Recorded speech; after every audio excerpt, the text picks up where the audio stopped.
하나님께서 우리에게 주시는 말씀은 욥기 1장에서 2장 말씀입니다. 욥기 1장에서 2장, 오늘부터 욥기 말씀 공부를 함께 시작하게 됐는데요. 오늘 1장과 2장 말씀 전체 함께 공부하게 될 거고요. 합독하실 때는 1장 20절에서 22절까지 말씀 우리 함께 합독하겠습니다. 욥기 1장과 2장 합독할 말씀은 1장 20절에서 22절. 찾으신 분들 자리에 다 일어나셔서 여러분들의 성경을 손에 들고 20절부터 22절까지 우리 한 목소리로 합독하도록 하겠습니다. 함께 읽습니다. 시작. 이때에 욥은 일어나 슬퍼하며 겉옷을 찢고 머리털을 민 다음에 머리를 땅에 대고 엎드려 경배하면서 이렇게 말하였다. 모태에서 빈손으로 태어났으니 죽을 때에도 빈손으로 돌아갈 것입니다. 주신 분도 주님이시요 가져가신 분도 주님이시니 주님의 이름을 찬양할 뿐입니다. 이렇게 욥은 이 모든 어려움을 당하고서도 죄를 짓지 않았으며 어리석게 하나님을 원망하지도 않았다. 아멘. 자리에 앉으시고요. 여러분, 살다 보면 내 안에 잘 숨겨왔었던 진짜 내 모습이 드러나게 될 때가 종종 있는 것 같습니다. 한국으로 돌아간 어느 미국 교포분의 이야기를 재미있게 들은 적이 있어요. 이분이 한국에서 운전을 하고 가시다가 그만 경찰에 잡힌 겁니다. 이분 마음 가운데 순간 든 생각이, 혹시 한국말을 못하는 척하면 이 경찰분이 나를 봐주지 않을까라는 생각이 떠오르더래요. 그래서 창문을 열고 경찰을 마주하자마자 영어로 말을 막 하기 시작했답니다. 아니나 다를까 이 경찰분이 약간 당황을 하신 거예요. 다 그 당황한 모습을 보고 옳다구나, 이렇게 하면 되겠구나. 그래서 자기가 얼마나 여유로운지를 보여주기 위해서 방금 산 커피를 한 모금 하려고 들었다가 그만 뚜껑이 잘 닫혀있지 않아서 뜨거운 커피가 자기 무릎에 쏟아진 겁니다. 그 순간 이분의 입에서 툭 튀어나온 말 한마디, 아 뜨거! 하는 바람에 이 경찰분한테 자기 자신의 정체가 탄로 났다는 우스운 얘기를 들은 적이 있습니다. 가끔 내 차 옆에 누구 태우고 하하호호 웃으면서 담소 나누며 이렇게 길을 가는 경우가 있지 않습니까? 한참 분위기 좋았는데 갑자기 내 앞에 칼같이 끼어든, 위험하게 끼어든 한 운전자 때문에 나도 모르게 내 입에서 툭 튀어나온 그 F-word 혹은 한 문장 때문에 갑분싸 갑자기 분위기가 싸해진 경험 해보신 분도 아마 이 자리에 계실지 모르겠습니다.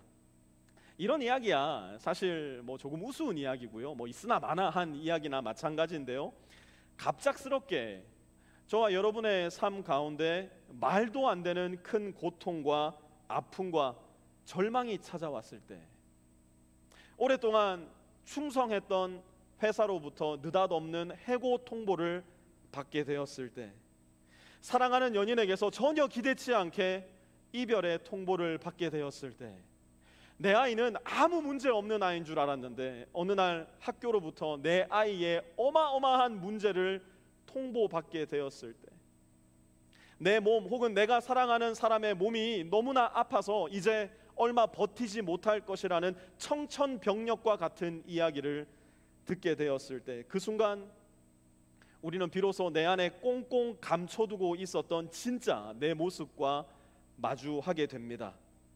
대단히 흥미롭게도 진짜 나의 모습은 바로 그 순간 내가 하나님을 어떻게 대하고 있는가와 대단히 밀접한 관계가 있습니다. 내가 큰 고통과 절망 중에 있을 때 나는 하나님을 어떻게 대하고 있는가, 그것은 진짜 내가 누구인가와 대단히 가까이 연결되어 있다는 이야기입니다. 그런 점에 있어서 욥기의 말씀은 진짜 나를 대면할 수 있는 기회이요, 진짜 내가 진짜 하나님을 어떻게 믿고 있는가를 발견할 수 있는 시간입니다. 앞으로 약 4달에 걸쳐서 욥기 말씀을 공부하는 가운데 진짜 하나님은 누구이신가 대면할 수 있는 기회가 되었으면 좋겠고요, 더 나아가 진짜 나는 누구인가, 진짜 나는 진짜 하나님을 어떻게 대하고 있는가, 나를 바로 볼 수 있는 시간이 되었으면 좋겠습니다. 욥기 1장 1절부터 우리 함께 공부해 보도록 하겠습니다. 1장 1절입니다. 우스라는 곳에 욥이라는 사람이 살고 있었다. 그는 흠이 없고 정직하였으며 하나님을 경외하며 악을 멀리하는 사람이었다. 여러분, 그 1장 1절 우스에다가 네모 한번 쳐보시겠습니까? 우스는 이스라엘 지역 안에 있었던 마을이나 도시의 이름이 아니었습니다. 다른 말로 하자면 욥은 이스라엘 사람이 아닌 이방 사람이었다는 이야기입니다. 이스라엘 밖에 살고 있었던 이방 사람 욥이 1절에 보니까 1번 흠이 없었대요. 2번 정직했고요. 3번 무엇보다 중요하게는 하나님을 경외했고 4번 악을 멀리하는 사람이었다는 겁니다. 이방인이었는데 완벽한 하나님 나라 백성의 본을 보여주고 있는 것이죠. 하나님은 이스라엘 바깥에서도 하나님을 알고자 하는 사람에게, 하나님을 더듬어 찾는 사람에게 기꺼이 나타나 주시고 만나 주시고 그분을 열어 보여주신다는 사실을 우리는 욥기를 공부하는 첫 번째 시간 발견할 수 있게 됩니다. 그러한 이방 사람 욥은 하나님으로부터 대단히 많은 복을 받게 되는데요. 2절 한번 보실까요? 그에게는 아들 7과 딸 3이 있고, 아들이 몇 명이라고요? 7이래요. 완전 수입니다. 거기에 더해서 딸은 3, 꽉 찬 수를 보여주고 있습니다. 욥기의 저자는 지금 욥은 더 바랄 수 없는 꽉 찬 축복을 하나님으로부터 받은 사람임을 보여주고 있는 것입니다. 뿐만 아니라 3절도 보세요. 양이 7,000마리, 낙타가 3,000마리, 겨릿소가 500상, 암나귀가 500마리나 있고 종도 아주 많이 있었다. 그는 동방에서 으뜸 가는 부자였다. 우리 중에는 뭐 가축을 기르는 사람, 뭐 강아지 한 마리, 고양이 한 마리 이 정도는 있을 수 있어도 양을 7,000마리, 낙타를 3,000마리 뭐 이렇게 키우는 분은 없을 거예요. 그러니 이게 얼마나 큰 부의 가치가 있는지 잘 감이 안 오실 겁니다. 이렇게 좀 바꿔보면 어떨까요? 어떤 사람의 집에 차고가 있는데 그 차고에 차가 100대가 들어가는 거예요. 그런데 그 차고를 열어보니까 페라리가 100대요, 람보르기니가 50대요, 테슬라가 100개를 합치면 몇이에요 이게? 30대더라 뭐 이렇게 해서 차가 엄청 많은 거예요. 고급차가. 그러니 뭐 말도 안 되게 엄청난 부를 지금 보여주고 있는 것이죠. 그런데 아버지한테 돈이 많으면 항상 문제가 있더라고요. 누구한테요? 자녀들한테 문제가 있더라고요. 과연 욥의 자녀들도 아버지의 재산 때문에 그런 문제를 일으켰는지 한번 봤으면 좋겠어요. 4절 보세요. 그의 아들들은 저마다 생일이 되면 돌아가면서 저희 집에서 잔치를 베풀고 새 누이들도 오라고 해서 함께 음식을 먹곤 하였다. 욥의 자녀들은 가만 보니까 너무 화목해 보여요. 더군다나 욥의 아들들은요, 그 당시 남성 중심 사회의 관행을 비웃어 버립니다. 뭘 보면 압니까?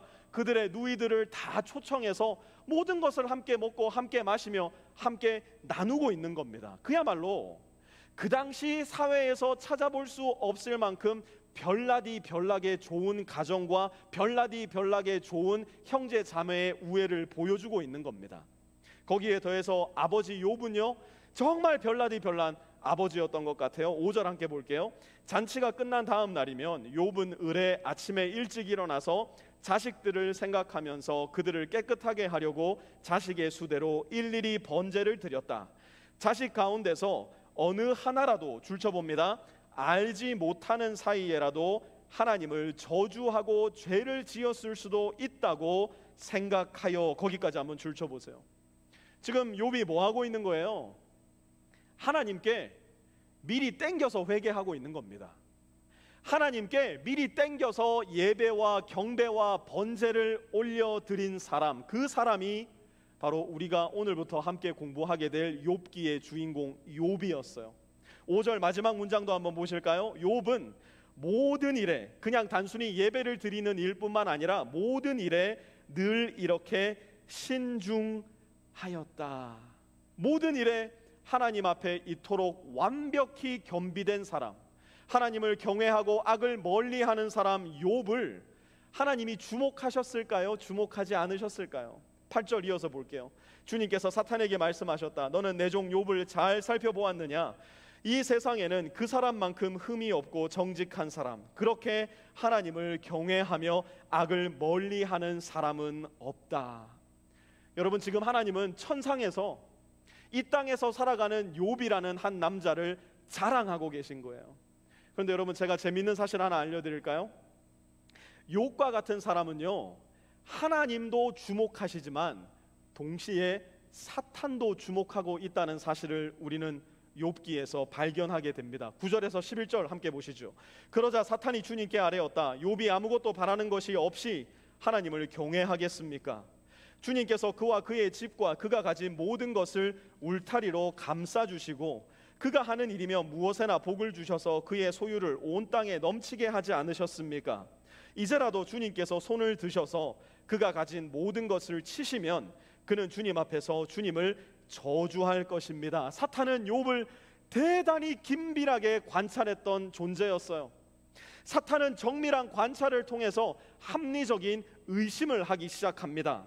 욥이 하나님을 경외하는 까닭이 무엇이겠냐는 거예요. 하나님 한번 think about it, 생각해 보라는 겁니다. 욥이 하나님을 사랑하는 데는 다 그럴 만한 이유가 있다라고 사탄은 지금 주장하고 있는 거예요. 그의 논리는 무엇입니까? 하나님께서 그의 모든 소유를 온 땅에 넘치게 해주지 않으셨습니까? 하나님께서 그에게 꽉 찬 축복의 상징 자녀들을 열이나 주시지 않으셨습니까? 하나님께서 그의 소유의 울타리를 치셔서 그를 인도하시고 보호해 주시지 않으셨습니까? 그러니 어찌 욥이 하나님을 사랑하지 않으며 하나님께 경배하지 않을 수 있겠습니까? 사탄의 합리적 의심이었어요. 사랑하는 성도 여러분, 여기에 모여있는 대다수의 우리는요, 하나님을 믿는 사람들입니다. 하나님을 사랑하고요, 하나님께 예배 드리기 위해서 이 자리에 모인 사람들이에요. 그런데 너무나 많은 순간에 우리는 이러한 신앙의 습관과 타성에 젖어서 마땅히 내가 질문하고 마땅히 탐구해야 할 내 마음과 내 영혼을 들여다보지 않을 때가 굉장히 많이 있는 것 같아요. 우리가 종종 멈추어 서서 내 스스로에게 하나님께 물어야 할 질문이 무엇일까요? 바로 이 질문입니다. 나는 왜 하나님을 사랑하는가? 나는 왜 오늘 하나님께 예배 드리기 위해서 이 자리에 나왔는가? 나는 왜 하나님을 믿고 있는가? 나의 401k가 한 해 한 해 지날수록 차곡차곡 거짓없이 불어가고 있으니까? 내 비즈니스가 올 한 해도 무르르듯이 흘러가서 내년에는 더 번창할 것이 내 눈에 뻔히 다 보이니까? 내 회사에서 때가 되면 승진시켜주고 때가 되면 연봉도 올려주고 내가 먹고 살만하니까? 내 자녀들이 말도 잘 듣고 말썽 부리지 않고 건강하게 잘 커가니까? 내 주위를 둘러보면 온통 잘 되는 일, 성공이요, 앞으로 그야말로 앞길이 훤하게 열려 있으니까? 만약 내가 하나님을 예배하고 하나님을 사랑하고 하나님을 믿는 이유가 하나님으로부터 오는 축복의 그 중심축이 있다면, 여러분 잘 들으시기 바랍니다. 우리는 어쩌면 내가 하나님을 마땅히 높이고 마땅히 경배하고 마땅히 믿어 사랑해야 할 나의 신으로서 믿고 있는 것이 아니라 하나님을 내 손바닥 위에 올려놓고 내가 원할 때마다 이리저리 여기저기에서 내 원하는 것을 지금 당장 해내십시오 라고 요구하고 있는 내 종과도 같은 존재로 믿고 있을 수도 있다는 것, 우리는 우리 마음을 점검하며 잘 기억하고 있어야만 합니다. 다행히 우리가 함께 공부하게 될 욥기의 주인공인 욥은 하나님을 그렇게 믿지 않았던 것 같아요. 13절에서 15절 봅니다. 하루는 욥의 아들과 딸들이 맏아들의 집에서 음식을 먹으며 포도주를 마시고 있는데 일꾼 하나가 욥에게 달려와서 다급하게 말하였다. 우리가 소를 몰아 밭을 갈고 나귀들은 그 근처에서 풀을 뜯고 있는데 스바 사람들이 갑자기 들이닥쳐 가축들을 빼앗아가고 종들을 칼로 쳐서 죽였습니다. 저 혼자만 겨우 살아남아서 주인 어른께 이렇게 소식을 전해드립니다. 첫 번째 욥에게 들려온 소식이 뭡니까? 소와 나귀와 그 가축들을 치던 모든 종들이 갑자기 들이닥친 스바, 이름도 영 별로잖아요. 스바 사람들에게 다 죽어버렸다는 비보가 전해집니다. 16절도 이어서 보면요, 이 일꾼이 아직 말을 다 마치지도 않았는데 또 다른 사람이 달려와서 말하였다. 하늘에서 하나님의 불이 떨어져서 양떼와 목동들을 살라버렸습니다. 저 혼자만 겨우 살아남아서 주인 어른께 이렇게 소식을 전해드립니다. 첫 번째 소식을 듣고 여전히 가슴이 떨려서 그 마음이 진정이 안 되고 있는데 그 소식이 다 끝나기도 전에 두 번째 비보가 전해집니다. 양떼와 목동들이 느닷없이 하늘에서 떨어진 불에 맞아 다 죽어버렸다는 겁니다. 17절도 보면요, 이 사람도 아직 말을 다 마치지 않았는데 또 다른 사람이 달려와서 말하였다. 갈대아 사람 세 무리가 갑자기 낙타떼에게 달려들어서 모두 끌어가고 종들을 칼로 쳐서 죽였습니다. 저 혼자만 겨우 살아남아서 주인 어른께 이렇게 소식을 전해드립니다. 가장 값진 가축인 낙타떼와 종들이 갈대아 사람에 의해서 다 빼앗기고 다 죽어버렸다는 비보가 또다시 들려옵니다. 한순간에 욥은 자기가 가지고 있었던 모든 재산을 빼앗겨버리고 상실해버린 알거지 중에 알거지로 발견이 됩니다. 그런데 문제는 아직도 비극의 끝이 오지 않았다는 사실이에요. 더 큰 비극, 가장 절망적인 비극의 소식이 욥을 기다리고 있었으니 18절에서 19절 보십시오. 이 사람도 아직 말을 다 마치지 않았는데 또 다른 사람이 달려와서 말하였다. 주인 어른의 아드님과 따님들이 큰 아드님 댁에서 한창 음식을 먹으며 포도주를 마시는데 갑자기 광야에서 강풍이 불어와서 그 집 내 모퉁이를 내리쳤고 집이 무너졌습니다. 그때에 젊은 사람들이 그 속에 깔려서 모두 죽었습니다. 저 혼자만 겨우 살아남아서 주인 어른께 이렇게 소식을 전해드립니다. 내 눈에 넣어도 하나 아프지 않을 나의 사랑하는 아들, 딸, 열이 한날 한시에 모두 죽어버렸다는 소식이 전해집니다. 말로 다 표현할 수 없는 크나큰 고통과 절망 속 욥은 바로 그 심연의 깊이로 빠지고 맙니다. 그리고 마침내 욥은 그 모든 껍데기를 다 벗어젖히고 가장 진실된 욥의 모습으로 하나님을 대면할 수 있는 기회를 갖게 됩니다. 드디어 욥은 진짜 욥이 진짜 하나님을 어떻게 생각하고 있으며 어떻게 믿고 있으며 어떻게 예배하고 있었는지 드러낼 상황에 놓이게 된 겁니다.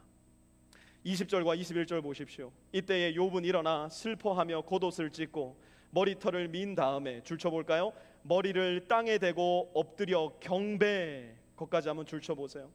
머리를 땅에 대고 엎드려 경배하면서 이렇게 말하였다. 모태에서 빈손으로 태어났으니 죽을 때에도 빈손으로 돌아갈 것입니다. 주신 분도 주님이시요 가져가신 분도 주님이시니 주님의 이름을 찬양할 뿐입니다. 여러분 한번 잘 보세요. 욥은요, 이 일을 겪으면서 기뻐하거나 즐거워하거나 감사하거나 I'm okay, I'm alright 말하지 않았어요. 당연하죠. 슬프니까요, 아프니까요, 내 모든 소유뿐만 아니라 내 자식을 다 잃었는데요, 절망스러우니까요. 욥은 감사하고 기뻐하고 즐거워하는 대신 무엇을 했습니까? 욥은 머리를 땅에 대고 엎드려 하나님께 경배했어요. 고통과 절망과 황망한 죽음의 순간에도 만약 우리가 하나님을 제대로 알고 하나님을 제대로 믿고만 있다면 우리는 여전히 하나님을 경배할 수 있다는 하나님의 어미하신 말씀이에요. 왜 그럴까요? 하나님은 저와 여러분에게 베풀어 주신 A부터 Z까지의 축복 때문에 경배 받으시거나 예배 받으셔야 될 뿐이 아니라 우리의 상황과 환경과 전혀 관계없이도 하나님의 하나님 되심만으로 예배 받으시기에 충분한 분이시기 때문이에요. 여러분 잘 기억하십시다. 저와 여러분의 잘됨보다 하나님의 영광이 늘 우선입니다. 저와 여러분이 하나님으로부터 받아야 할 축복보다 저와 여러분을 통해 하나님이 받으셔야 할 예배가 언제나 우선이라는 것을 우리는 기억해야만 합니다. 왜 그럴까요? 우리 존재 자체가, 온 우주에 창조받은 모든 존재들 자체가 바로 하나님을 예배하고 찬양할 목적을 가지고 이 세상에 존재하고 있기 때문이에요. 욥은 그 어려운 일을, 그 힘든 일을 완벽히 해내고 맙니다. 그리고 욥의 이러한 반응으로 인해서 심히 화가 나고 분통이 터지고 참을 수 없는 분노에 휩싸인 존재가 온 우주에 딱 하나 있었으니 그가 누구냐면 바로 사탄이에요. 2장 1절에서 2절 보시죠. 하루는 하나님의 아들들이 와서 주님 앞에 서고 사탄도 그들과 함께 주님 앞에 섰다. 주님께서 사탄에게 어디를 갔다가 오는 길이냐 하고 물으셨다. 사탄은 주님께 땅을 이리저리 돌아다니다가 오는 길입니다 하고 대답하였다. 사탄의 온 신경은요, 지금 욥에게 쏠려 있어요. 사탄은 지금 전문적인 용어로 하나님 앞에 구라를 치고 있는 겁니다. 땅을 이리저리 다닐 겨를이 없다니까요. 욥을 어떻게 해서든 무너뜨리기 위해서 욥의 모든 약점을 파고들며 욥만을 관찰하고 있는 게 지금 이 순간에 사탄의 모습이었어요. 주님은 이런 사탄에게 또다시 욥을 자랑하십니다. 3절 보세요. 주님께서 사탄에게 말씀하셨다. 너는 내 종 욥을 잘 살펴보았느냐? 이 세상에 그 사람만큼 흠이 없고 정직한 사람, 그렇게 하나님을 경외하고 악을 멀리하는 사람이 없다. 네가 나를 부추겨서 공연히 그를 해치려고 하였지만 그는 여전히 자기의 온전함을 굳게 지키고 있지 않느냐. 욥은 지금 이 순간 천상에서 하나님과 사탄 사이에 오가는 대화를 알지 못하는 상황이었어요. 그런데 제가 한번 상상해 봤어요. 내가 욥이라면, 그리고 내가 욥이라 지금 하나님께서 사탄과 나누는 이 대화를 듣고 있었다면 나는 무슨 생각을 했을까? 저 그렇게 생각했을 것 같아요. 차라리 좀 덜 경건하게 살고 덜 거룩하게 살다가 하나님 눈에 좀 덜 띄어가지고 대충 받는 축복 살면 내가 이 고난 안 당했을 텐데, 하필 하나님을 믿어도 하나님이 자랑하실 만큼 제대로 믿어버려가지고, 하필 하나님께 예배 드려도 하나님이 온 우주에 자랑하실 만큼 제대로 예배를 드려버려가지고, 지금 내 꼴이 이게 뭐냐? 저라면 그렇게 생각했을 것 같다는 생각도 들더라고요. 그런데 욥은 전혀 그렇지 않았던 것 같아요. 4절에서 5절입니다. 사탄이 주님께 아뢰었다. 가죽은 가죽으로 대신할 수 있습니다. 사람은 자기 생명을 지키는 일이면 자기가 가진 모든 것을 버립니다. 이제라도 주님께서 손을 들어서 그의 뼈와 살을 치시면 그는 당장 주님 앞에서 주님을 저주하고 말 것입니다. 욥에게서 모든 가죽, 그의 소유, 자녀, 모든 재산을 빼앗아 가버렸던 사탄이 이제는 그의 진짜 가죽, 그의 몸을 해칠 계책을 가지고 하나님께 나옵니다. 그리고 하나님께 말합니다. 그의 건강을 빼앗아 가보십시오. 그의 건강에 하나님의 손을 얹어 보십시오. 그가 그때도 여전히 하나님을 예배하고 사랑할지 저는 심히 의심스럽습니다. 욥은 하나님께, 사탄은 하나님께 도전을 해옵니다. 6절에서 8절 보시죠. 주님께서 사탄에게 말씀하셨다. 그렇다면 그를 너에게 맡겨보겠다. 그러나 그의 생명만은 건드리지 말아라. 사탄은 주님 앞에서 물러나 곧 욥을 쳐서 발바닥에서부터 정수리에까지 악성 종기가 나서 고생하게 하였다. 그래서 욥은 잿더미에 앉아서 옹기 조각을 가지고 자기 몸을 긁고 있었다. 성문 입구 가장 좋은 자리에 앉아서 가장 좋은 기름을 머리에 바르고 가장 비싸고 화려한 옷을 입었던 욥, 한 도시의 지도자요, 정치가요, 재판장이요, 어른의 역할을 했던 그 유명했던 욥이 이제는 성문 안이 아니라 성문 바깥 똥들과 시체들이 뒹구는 잿더미에 나 홀로 앉아 있게 됩니다. 그걸로도 모자라 온몸에 번진 악성 종기 때문에 그 간지러움을 견디지 못하고 돌 조각으로 자기의 몸을 벅벅 긁고 있는 비참한 모습을 우리는 오늘 만나게 됩니다.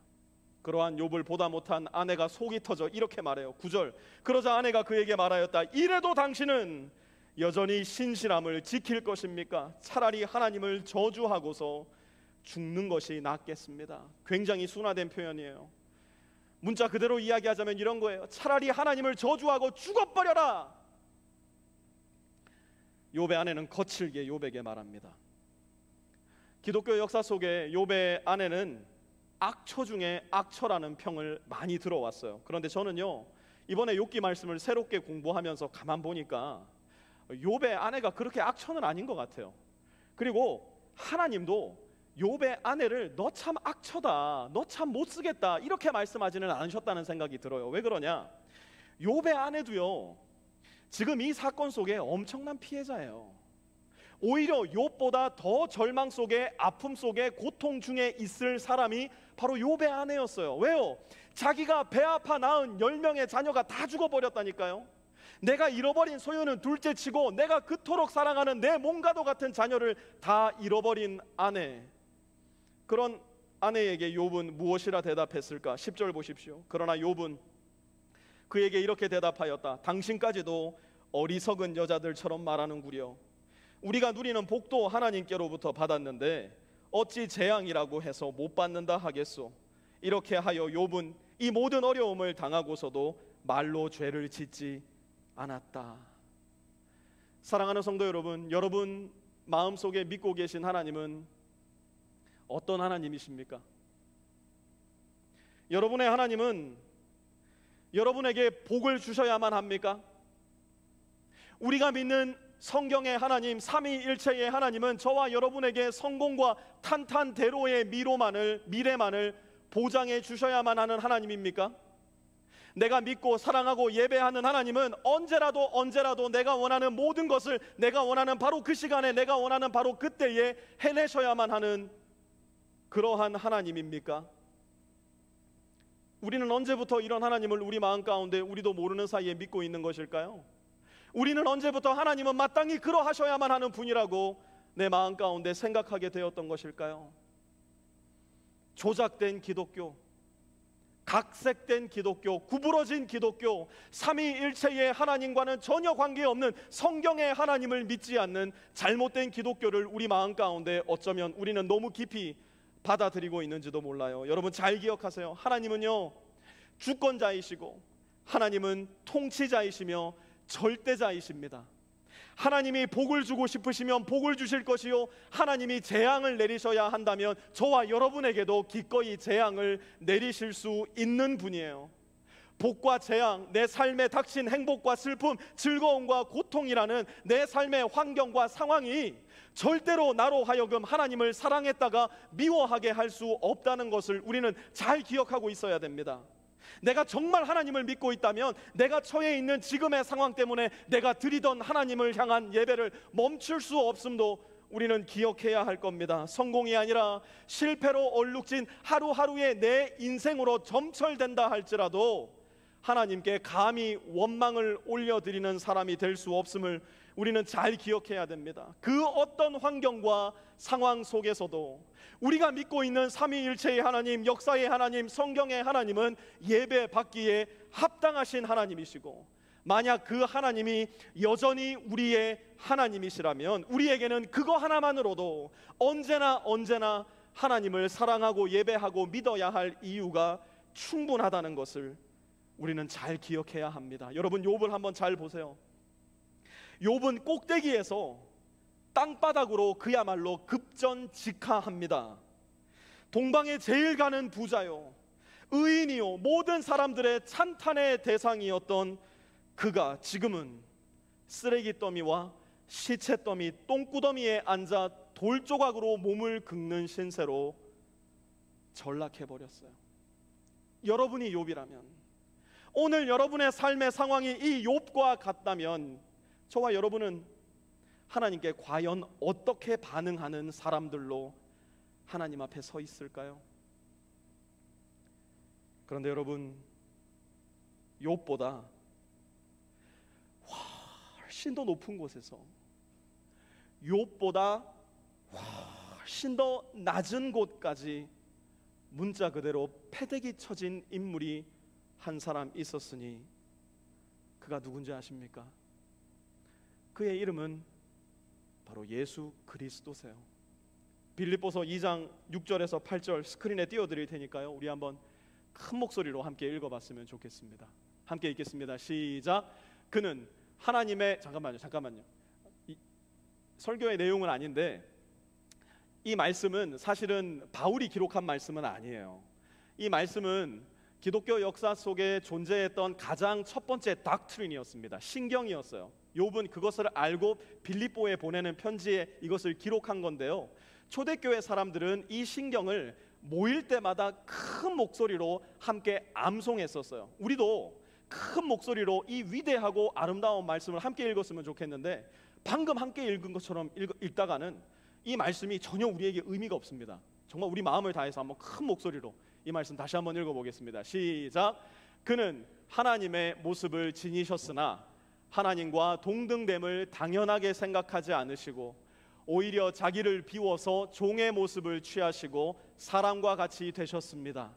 그는 사람의 모양으로 나타나셔서 자기를 낮추시고 죽기까지 순종하셨으니 곧 십자가에 죽기까지 하셨습니다. 아멘. 여러분, 많은 사람들이 욥기의 하나님을 인간의 고통과 아픔을 마치 게임처럼 즐기는 분이라 혹평합니다. 사탄과의 말싸움에 지셔서 자기 마음에 화풀이를 하듯이 욥에게 이러한 재앙을 내리시는 변덕쟁이라고 평가하기도 합니다. 천만의 말씀요. 하나님을 전혀 모르기 때문에, 하나님을 전혀 이해하지 못하기 때문에, 하나님을 믿지 못하기 때문에 하는 엉터리 오해에 불과합니다. 하나님은 오늘 우리가 함께 공부하고 있는 이 욥기의 욥에게 이러한 재앙을 허용하실 때 욥이 당했던 재앙보다 백곱절 천곱절은 더 험난하고 고통스러운 재앙이 하나님의 본체, 곧 그분의 독생자 아들 예수 그리스도에게 내려질 것을 이미 알고 계셨어요. 우리 모두가 따뜻한 온돌 방에서 태어나 두툼한 담요를 놓고 푹신한 침대에 내 첫 번째 몸을 누였던 그 순간에도 하늘의 주요 우주의 주인이신 예수님은 자기 몸 하나 누일 곳 없는 베들레헴 작은 허름한 말이 태어나는 데가 어디예요? 마구간 그 집더미에서 태어나셨고, 그분의 첫 번째 몸을 누인 곳은 말들이 밥을 먹던 물을 마시던 말 구유에 불과했어요. 왜 하나님은 자기의 독생자에게 그토록 어려운 일을 맡기셨을까요? 왜 하나님은 자기의 독생하신 아들 예수 그리스도에게 그러한 재앙을 내리셨어야만 했을까요? 태초부터, 가장 처음 그 순간부터 하나님은 저와 여러분에게 주실 영원한 생명을 그분의 마음에 품고 계셨기 때문이에요. 태초부터 하나님은 욥을 고발했던 오늘 본문의 바로 그 사탄이 저와 여러분을 고발하여 넘어뜨릴 것을 알고 계셨기 때문이에요. 만약 그분이 나서지 않는다면 사탄의 고발에 저와 여러분 중 그 누구 하나도, 역사 속에 살아갔던 그 어떤 인물 중 하나도 하나님 앞에 올바로 설 수 있는 존재가 없어 모두 멸망해야 한다는 것을 너무나 잘 아셨기 때문이에요. 그래서 하나님은 그분의 아들 예수 그리스도를 하늘 가장 높은 보좌에서부터 땅바닥 가장 깊은 곳, 죽음의 심연 곧 지옥에까지 보내셔야만 한다는 것을 알고 계셨어요. 하지만 우리가 욥 이야기의 결말을 알고 있듯이 우리 주님의 이야기도 죽음에서 끝나지 않는다는 것 우리는 잘 알고 있습니다. 그 누구 하나 거들떠보지 않던 총구석 베들레헴의 연약한 아기의 몸으로 오신 우리의 예수 그리스도께서는 저와 여러분과 똑같은 몸을 입고 우리의 자리를 대신해 십자가에 못 박혀 죽으셨지만 죽음에 머물러 계시지 않고 오히려 그 죽음을 죽이시고 부활하셨어요. 그리고 부활하신 그 예수님이 오늘도 지금도 저와 여러분을 위해서 무슨 일을 하고 있는지 아십니까? 요한계시록 12장 10절 스크린에 띄워드릴 테니까 다시 한번 큰 목소리로 읽어봅시다. 시작. 그때에 내가 들으니 하늘에서 큰 음성이 이렇게 울려 나왔습니다. 이제 우리 하나님의 구원과 권능과 나라가 이루어지고 하나님이 세우신 그리스도의 권세가 나타났다.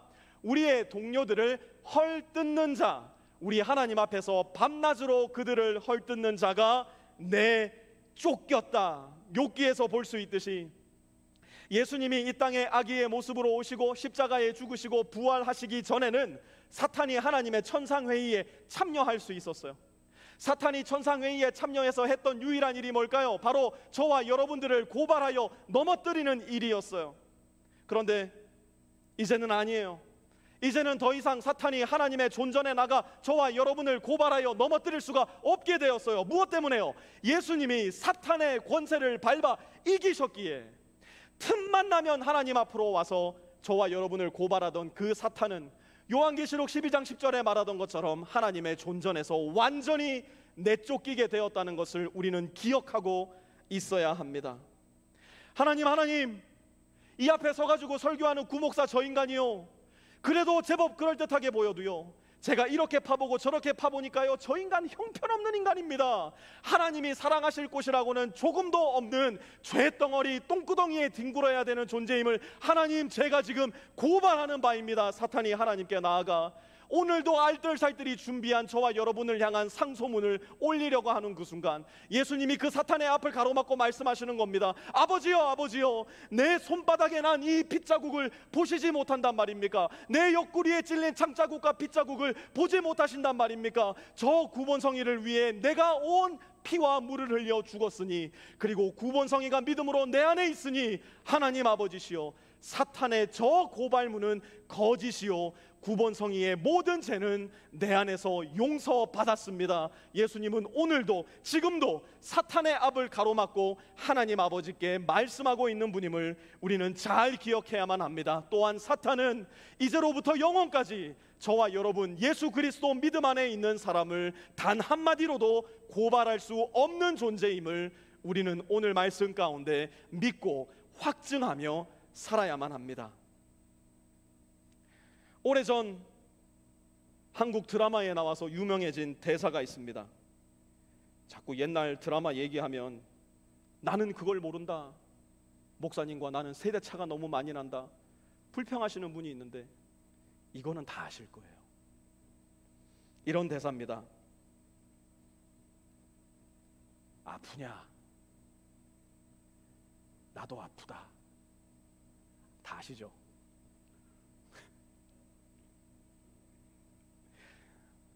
아마 오늘 이 자리에도 말로 다 할 수 없는 극심한 고통과 아픔 중에 계신 분이 계실 거예요. 아마 어젯밤에도 침대에 누워서 하나님을 향해 터져나오는 그 원망을 도저히 감출 길이 없어서 하나님 도대체 뭐 하시냐고, 당신은 존재하기나 하시는 분이냐고 하나님을 향해 자그마한 내 두 주먹을 휘두르다 새벽 늦게까지 잠 못 이루지 못하고 오늘 이곳에 나와 예배 드리시는 분도 계시리라 생각을 합니다. 만약 내가 그 사람이라면 하늘 권세를 다 버리시고 초라하디 초라한 마구간에서 태어나셔서 나를 위해 말 구유의 첫 번째 연약한 몸을 누이셔야 했던 그 예수님을 조금 더 깊이 생각하고 조금 더 진중하게 바라봐 보셨으면 좋겠어요. 내가 이렇게 고통당할 때 도대체 주님은 나한테 관심이나 있는 거냐고, 하나님을 향한 원망이 자꾸만 내 마음 가운데 샘솟을 때 십자가에 날 위에 달리셔서 고통당하시고 날 위해 죽으신 예수님을 더 깊이 생각하고 그 십자가의 예수님을 더 신중하게 묵상해 보실 수 있었으면 좋겠어요. 내가 이렇게 밤낮 잠을 못 자고 괴로움과 고통에 휩싸여 있는데 주님 나에게 관심이 있을까? 하나님을 향한 의심이 내 마음 가운데 끊이지 않을 때 오늘도 쉬지 않으시고 여전히 나를 위해 성부 하나님의 귓가에 나의 하나님의 자녀 되심을 계속해서 증언하고 사탄의 고발을 가로막고 계시는, 날 위해 중보하시는 예수님을 더 깊이 생각하고 바라봐 보실 수 있었으면 좋겠어요. 그분이 우리를 향해 하실 말씀이 어쩌면 이 말씀일지도 모르겠어요. 얘야, 아프냐? 나도 아프다. 아니, 어쩌면 예수님은 이렇게 말씀하고 싶을지도 모르겠어요. 얘야, 아프냐? 나는 더 아프단다. 저와 여러분의 고통을 절대 홀로 두지 않으시고 저와 여러분의 고통을 그분의 등 위에 모두 짊어지시고 저와 여러분과 함께 걸어가고 계시는, 여전히 십자가의 고통을 끌어안기를 저와 여러분을 위해 마다하지 않는 예수님을 이 욥기의 말씀을 통해 우리가 기억할 수 있었으면 좋겠어요. 더 나아가 이 땅에서 살아가며 겪게 되는 우리의 모든 고통, 환난, 절망, 슬픔, 고통이 언젠가 오게 될 예수님의 나라에서 끝이 나게 될 텐데 그날을 저와 여러분보다 100배, 1000배, 10,000배는 더 기다리고 기대하고 계실 예수님을, 그 예수님의 아름다우심을, 그 예수님의 은혜의 풍요로우심을 앞으로 약 4달에 걸쳐 공부하게 될 욥기를 공부하며 우리 모두가 더 풍성하게, 더 깊이 있게 발견하고 경험하고 기뻐할 수 있었으면 좋겠어요.